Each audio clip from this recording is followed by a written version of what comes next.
विक्रम प्रज्ञान को नींद से जगाने के लिए इसरो आज फिर करेगा कोशिश। एक दिन पहले नहीं मिली थी सफलता। चंद्रमा के दक्षिणी ध्रुव पर 15 दिन की जमा देने वाली रात के बाद फिर सवेरा हुआ है। ऐसे में भारतीय अंतरिक्ष अनुसंधान संगठन इसरो लैंडर विक्रम और रोवर प्रज्ञान को एक बार फिर नींद से जगाने की कोशिशों में जुट गया है। शुक्रवार को इनमें संपर्क की कोशिश की गई, लेकिन सफलता नहीं मिली। अब शनिवार को फिर उन्हें जगाने की कोशिश होगी। शुक्रवार को इसरो ने माइक्रो ब्लॉगिंग साइट एक्स पर पोस्ट में कहा, विक्रम लैंडर और रोवर प्रज्ञान के साथ संचार स्थापित करने के प्रयास किए गए ताकि उनके जागने की स्थिति का पता लगाया जा सके। फिलहाल उनकी ओर से कोई संकेत नहीं मिले हैं। संपर्क स्थापित करने के प्रयास जारी रहेंगे। इसरो के स्पेस एप्लीकेशन सेंटर के निदेशक नीलेश देसाई ने कहा, हमने लैंडर और रोवर दोनों को स्लीप मोड में डाल दिया था क्योंकि तापमान 0 से 120 से 200 डिग्री सेल्सियस तक नीचे चला जाता है।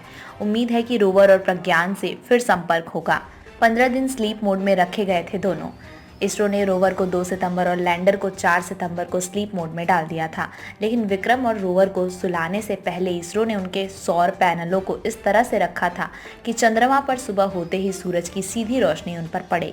इसके अलावा बैटरी भी पूरी तरह चार्ज कर दी थी। अब चंद्रमा पर रात के बाद फिर दिन हुआ और इसरो की उम्मीद है कि सूरज की रोशनी से विक्रम और प्रज्ञान में लगे सौर पैनल चार्ज होंगे तो एक बार फिर दोनों काम करने लगेंगे। अगर ऐसा होता है तो वैज्ञानिकों के लिए बहुत बड़ी उपलब्धि होगी और उन्हें कम से कम अगले 15 दिनों तक चंद्रमा के बारे में कुछ और नई महत्वपूर्ण जानकारियां जुटाने का मौका मिल जाएगा।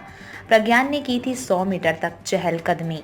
लैंडिंग के बाद 15 दिनों के दौरान रोवर प्रज्ञान ने विभिन्न तरह के शोध के लिए चंद्रमा की सतह पर करीब 100 मीटर की दूरी तय की थी। उसने दक्षिण ध्रुव के पास चंद्रमा की सतह पर सल्फर एस की मौजूदगी की पुष्टि की थी।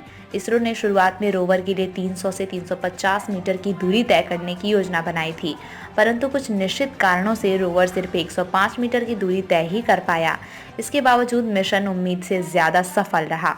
लैंडर विक्रम ने सफलतापूर्वक चंद्रमा पर हॉप परीक्षण पूरा किया, जो भावी चंद्र मिशन और मानव अन्वेषण के लिए महत्वपूर्ण उपलब्धि है।